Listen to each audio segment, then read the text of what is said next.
안녕하세요. 오랜 세월 철학적 주제를 다뤄온 사람으로서 오늘은 아주 흥미로운 이야기를 전해드리고 싶습니다. 옛 기록에 따르면 석가모니 부처님의 가장 큰 제자 중 한 분이신 마하가섭 존자는 아직도 이 세상에 머무르며 특정한 물건을 전달하기 위해 기다리고 있다고 합니다. 초기 불교 전적에 따르면 석가모니 부처님의 대제자였던 이 마하가섭 존자는 지금도 캐축산에서 깊은 선정에 들어 계시다고 전해집니다. 그분은 부처님의 가사와 바리떼를 지키면서 미래의 미륵보살이 우리 사바세계에 오실 때 그분께 이 물건들을 전해드릴 임무를 맡았다는 것이죠. 불교 경전은 석가모니 부처님께서 열반에 드신 뒤 제자들이 함께 생활하던 그 시절을 회고하고 부처님께서 어떤 가르침을 주셨는지 되짚어 정리해 오늘날의 경전 형태로 묶어낸 것이라 전해집니다. 그리고 오랜 세월 동안 사람들 사이에 전해 내려오는 이야기에 따르면 부처님의 여러 제자들 중에서도 첫째가는 대제자였던 마하가섭 존자는 무려 2.500년이 넘게 현세에 살아있다고도 합니다. 왜냐하면 부처님이 그에게 언젠가 지금 시대에 나타날 누군가에게 두 가지를 넘겨줘라 하고 부탁하셨다는 전설이 있기 때문입니다. 그렇다면 마하가섭 존자는 과연 누구일까요? 그분은 석가모니 부처님의 열제자 가운데서도 가장 청빈하고 수행에 엄격한 분으로 알려져 있습니다. 세속에 계실 때의 이름은 띠빠뜨라야나였고 태어날 때부터 비범한 자질과 넓은 마음씨를 지녔으며 오용락에 탐닉하지 않고 오직 출가수행만을 바라는 기계가 있었다고 합니다. 띠빠뜨라야나는 마가다국 왕사성의 바라문 명문가에서 태어났는데 그의 어머니가 상류원에서 놀다가 띠빠뜨라 나무 아래 앉아 있을 때 그를 출산했다고 전해집니다. 태어났을 당시 그는 매우 단정하고 잘생긴 모습이었고 세상에 그런 아이가 없을 정도로 준수했다고 합니다. 신비롭게도 어머니가 나무 아래에서 아이를 낳자마자 어디선가 정말 아름다운 옷 한 벌이 나타나 그 아기를 감싸주었다고 하는데 어머니는 이를 복과 덕이 큰 사람에게 하늘이 보시한 것이라고 여겼다고 합니다. 그래서 이런 경사스러운 징조와 띠빠뜨라 나무 아래에서 태어났다는 인연으로 부모님이 그의 이름을 띠빠뜨라야나라고 지었다고 전해집니다. 그는 자라나면서 시화수, 회화, 인장 각인, 세속의 변론, 날씨와 운세를 가늠하는 모든 기술에 통달했을 정도로 뛰어난 지혜를 갖추었다고 합니다. 땅이 울리는 소리, 천둥 소리, 새와 짐승의 울음, 각종 징조나 사람들의 행위를 통해 기륭을 파악하는 등의 다양한 분야에도 두루 능했다고 하지요. 이처럼 세간의 모든 지식에 정통하고 논리적으로 빈틈없이 말하는 재능을 지닌 뛰어난 인물이었던 겁니다. 하지만 나이가 들어 결혼을 해야 할 때가 오자 그는 세속적 삶에 얽매이고 싶지 않았기에 부모님의 간곡한 요청을 여러 번 거절했습니다. 부모님이 아무리 권해도 그는 그저 수행자의 길만을 염원했기에 결국 부모님께 어려운 조건을 내밀었는데 사람 형상 중 금빛 조각처럼 완벽한 여인을 찾으면 결혼하겠다고 말했던 것이죠. 그런데 뜻밖에도 어떤 바라문의 도움으로 부모님이 실제로 그 조건에 맞는 박다라라는 여성을 찾아냈습니다. 그의 계획이 어긋나게 된 것입니다. 그래서 그는 부모님께 제가 오용락을 좋아하지도 않고 오직 출가수행만 하고 싶지만 부모님의 뜻이 그러니 제가 직접 걸식 여행을 떠나 그 여인이 정말 그러한지 확인해 보겠습니다 하고 길을 떠납니다. 그러다 카라티카라는 곳에 이르러 우연히 한 집에서 자신에게 공양을 내오는 여인을 만났는데 그가 바로 박다라였습니다. 이야기를 나눠보니 박다라도 오용락에 전혀 마음을 두지 않고 수행자의 길을 희망했지만 부모님 뜻을 거스르지 않기 위해 임시로 혼인을 승낙한 처지였다고 합니다. 이 둘은 결혼을 했으나 같은 방에 있어도 서로에게 가까이 다가가지 않고 몸과 마음을 늘 단정히 유지했다고 합니다. 밤에 한 사람이 잠자리에 들면 다른 한 사람은 일어나 경행을 하고 또 그 반대가 되기도 하면서 실제로 부부 관계를 맺지 않고 각자 수행의 뜻을 지켰다고 합니다. 그러다 시간이 흘러 부모님이 세상을 떠나자 이 둘은 세상의 고통을 직접 마주하며 중생들이 끊임없이 삶의 괴로움에 시달린다는 사실에 더 깊이 깨닫게 됩니다. 그리고 결국 함께 세속을 버리고 출가수행의 길로 나가기로 결심했습니다. 띠빠뜨라야나는 박다라에게 내가 참된 스승을 찾으면 곧 알리겠다고 약속했지요. 그러던 중 어느 날 새벽 해가 막 떠오를 때 석가모니 부처님이 마침내 깨달음을 이루셨습니다. 그리고 비슷한 시각 띠빠뜨라야나 역시 출가하기로 마음먹고 법명을 마하가섭이라 하게 되었습니다. 하루는 마하가섭 존자가 걸식을 하러 나갔는데 길에서 젊은 여성들이 요염한 차림으로 그를 유혹하고 희롱했다고 합니다.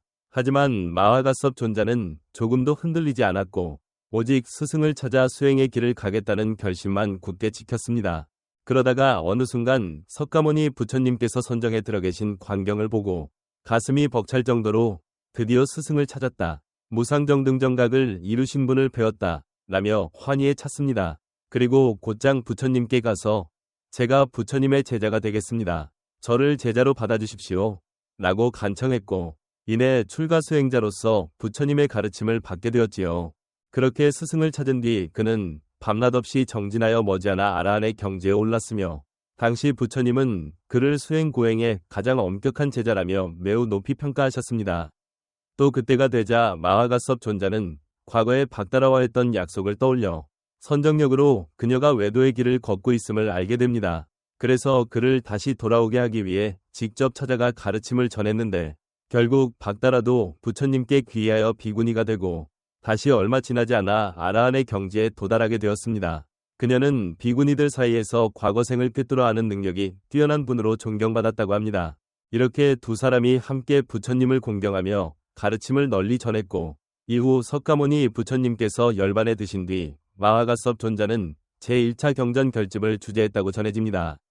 그 결과 부처님의 말씀을 모아 체계적으로 정리함으로써 입으로 전해오던 것들을 문서와 기록으로 남길 수 있게 되었다고 합니다. 그리고 아까 말씀드렸듯 초기 기록에 따르면 마하가섭 존자는 지금까지도 캐축산에서 깊은 선정에 들며 부처님의 가사와 바리떼를 지키고 있다는 전설이 내려옵니다. 미륵보살이 장차 우리 세상에 오시면 이를 전해주기 위해서 말입니다. 옛 문헌을 보면 석가모니 부처님이 열반하신 뒤 제자들이 부처님 가르침을 되새기며 정리한 것이 오늘날 경전의 뿌리가 되었다고 합니다. 그리고 불교 전통에서는 2.500년간 전해 내려오는 한 이야기가 있는데 바로 부처님의 첫째가는 대제자였던 마하가섭 존자가 지금도 살아있다는 것입니다. 부처님께서 그에게 두 가지를 오늘날의 누군가에게 전해줘야 한다 고 당부하셨기 때문이라죠. 중국의 옛 문헌인 대당서역기에 따르면 예전에 현장 스님이 인도에서 전해진 기록을 통해 마하가섭 존자가 사바세계의 중생을 위해 정법을 지키는 일을 맡았으며 큰 모임을 끝낸 뒤 20년쯤 지나 선정에 들어 캐축산으로 들어가셨다고 적혀있다고 합니다. 또 아사세왕이 직접 그 흔적을 보러 갔을 때 캐축산 봉우리가 활짝 열리며 선정 중인 마하가섭 존자의 모습이 보였고 이내 봉우리가 다시 닫혔다고도 합니다. 마하가섭 존자는 몸이 훼손되지 않도록 신통력을 써서 기다리고 있으며 석가모니 부처님의 가사와 바리떼를 미륵에게 전할 때까지 그곳에서 나올 계획이라는 것이지요.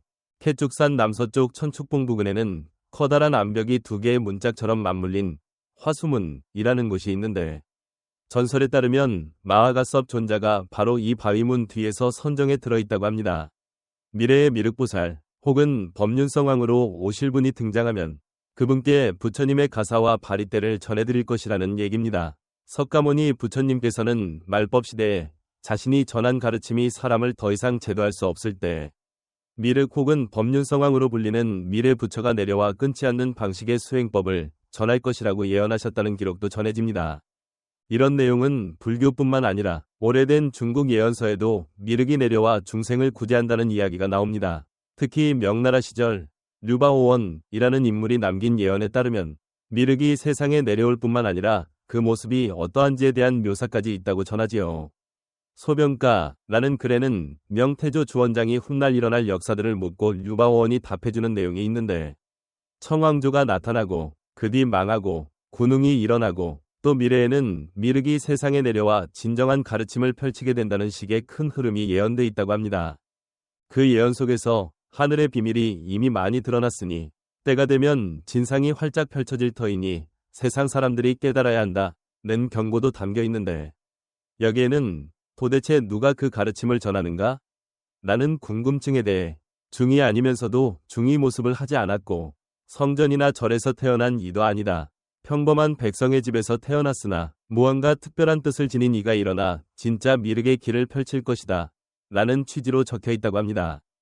불교 경전 중에 법화경이라 불리는 기록에는 말세에 나타날 전륜성왕, 법륜성왕은 32가지 상을 지닌 이상적 왕으로서 무력 대신 정의와 진리를 기반으로 세상을 다스리고 그가 세상에 내려올 때 오단바라라는 신비로운 꽃이 피어난다는 내용이 있습니다. 오늘날 실제로 전 세계 여러 곳에서 오단바라가 피었다는 사례가 보고되고 있다고 하는데, 이를 법륜성왕이 이미 세상에 와서 중생을 구제하고 있는 증거가 아니냐라고 해석하는 이들도 있다고 하지요. 만약 정말 법륜성왕이 이 시기에 세상에 와 있다면 오랜 세월 태축산 뒤편 바위문에서 선정에 들어있는 마하가섭 존자는 분명 그것을 알고 있을 것입니다. 그리고 마침내 2.500년 전 석가모니 부처님께서 그에게 맡기신 임무, 곧 가사와 바리떼를 미래 부처에게 전달하는 일을 완수할 날이 다가오고 있을지도 모릅니다. 그렇게 된다면 마하가섭 존자가 2.500년을 기다려온 그 숭고한 사명이 곧 마무리될 것이고, 우리 역시 오랜 세월 내려온 이 신비로운 전설의 실제를 직접 보게 될지도 모르겠네요. 오늘 이야기는 여기까지입니다. 세상에는 참 많은 신비와 예언들이 전해져 오는데, 그 중에서도 부처님의 대제자인 마하가섭 존자가 지금도 선정에 들어있다는 전설은 유독 흥미롭지요. 혹시 이 이야기가 궁금증을 자극하거나 무언가 깨달음의 계기가 된다면 그것만으로도 의미가 있지 않을까 싶습니다. 들어주셔서 감사합니다. 오늘 영상이 도움이 되셨다면 구독과 좋아요 부탁드립니다.